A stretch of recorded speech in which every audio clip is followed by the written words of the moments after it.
اللہ وبرکاتہ۔ ماشاءاللہ۔ اب اس کے بعد سبا ناز بنت مولانا ظاہر حسین صاحب گیا۔ السلام علیکم ورحمۃ اللہ وبرکاتہ۔ بسم اللہ الرحمن الرحیم۔ الحمد للہ رب العالمین والصلاة والسلام علی عباده الصالحین۔ اعوذ باللہ من الشیطان الرجیم۔ بسم اللہ الرحمن الرحیم۔ یا ایھا الناس اتقوا ربکم الذی خلقکم من نفس واحدۃ وخلق منها زوجها وبث منهما رجالا كثيرا ونساء۔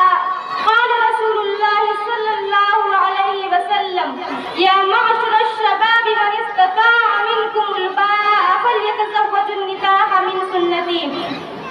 ابھی میں نے آپ حضرات کے سامنے کلام اللہ کی ایک چھوٹی سی آیت تلاوت کی ہے اور حضور اقدس صلی اللہ علیہ وسلم کا فرمان پڑھا ہے۔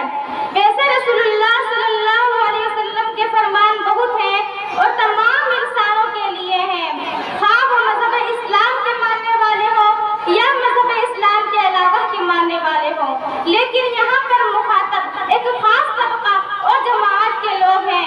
حضور صلی اللہ علیہ وسلم نے فرمایا کہ اے نوجوانوں کی جماعتوں، جب تم بیوی کے نام و نسب ادا کرنے کی طاقت اور استطاعت رکھتے ہو تو چاہیے کہ تم شادی کر لو اور ایک شریک حیات تلاش کر لو، اور اگر تم بیوی کے نام و نسب ادا کرنے کی ہمت اور استطاعت نہیں رکھتے تو تم روزہ رکھو، اس لیے کہ روزہ نفسانی خواہشات کو توڑنے کے لیے بہترین ذریعہ ہے۔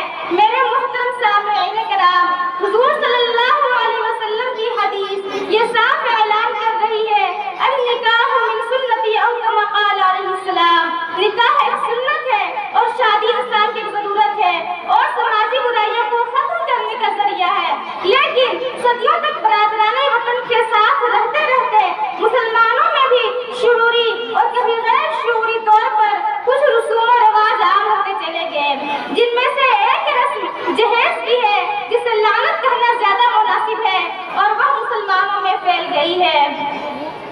محترم سامعین کرام، جہیز نے درمیانی طبقے پر زندگی کا قافیہ تنگ کر دیا ہے، غریب زادیوں کی شادیاں ایک مسئلہ بنا دی ہے جس کی فکر لاحق ہونا ہر دردمند انسان کا فرض ہے۔ حیرت اور افسوس تو اس وقت ہوتا ہے جب تعلیم یافتہ اور شریف سمجھے جانے والے لوگ بھی جہیز کی فرمائش کرتے ہیں اور ساری شرم و شرافت بالائے طاق رکھ کر امیر زادیوں کی تلاش میں جوتیاں چٹکاتے پھرتے ہیں، اور جس چوکھٹ سے سب سے زیادہ ملنے کی امید ہوتی ہے اسی کے ہاتھوں اپنے کو بیچ دیتے ہیں۔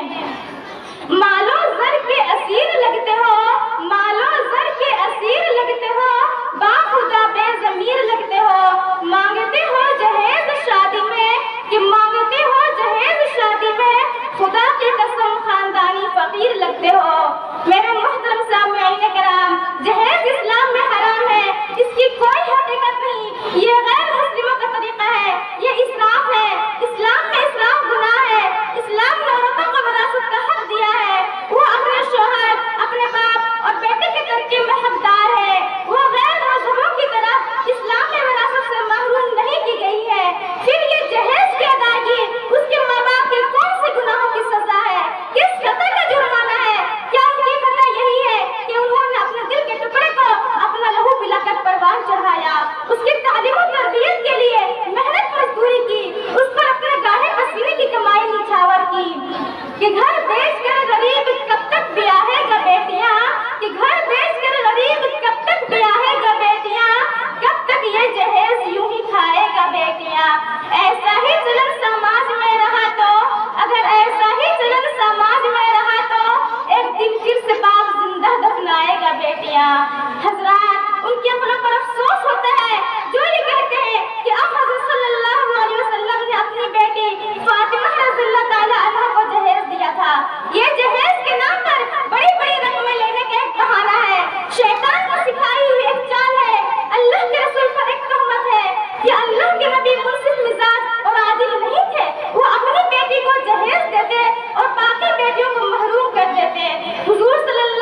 ہونے کی حیثیت سے حضرت پر ان کی مدد واجب اور ضروری تھی۔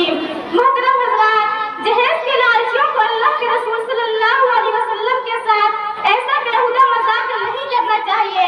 انہیں اپنے گریبانوں میں منہ ڈال کر اپنے دلوں کا جائزہ لینا چاہیے کہ کیا وہ غریب ماں باپ کو قرض کے پہاڑ تلے دفن نہیں کر رہے ہیں۔ کوئی مالدار اس خمار میں نہ رہے کہ وہ اور اس کی نسلیں ہمیشہ سونے چاندی سے لدی رہیں گی۔ وقت اور حالات کا پاسا الٹتا پلٹتا رہتا ہے۔ گردش زمانہ نے جانے کتنے قانونوں کو خاک چٹائی ہے، کتنے بادشاہوں کے ہاتھوں میں کاسائے گدائی دیا ہے۔ کاش ہماری قوم علم کے زیور سے آراستہ ہوتی، وہ اپنے اسلاف کی تاریخ پڑھتی، وہ قوموں کے عروج و زوال کی داستانوں کا مطالعہ کرتی۔ تاریخیں کوئی ذہنی عیاشی کا سامان نہیں ہوتی، عبرت اور نصیحت کا مرقع ہوتی ہے۔ سب سے بڑی ذمہ داری ہم پڑھے لکھے نوجوانوں کی ہے کہ اس رسم بد کے خلاف آواز بلند کریں اور وقتی منافع کے خاطر اپنے دامن خودداری کو داغدار نہ کریں۔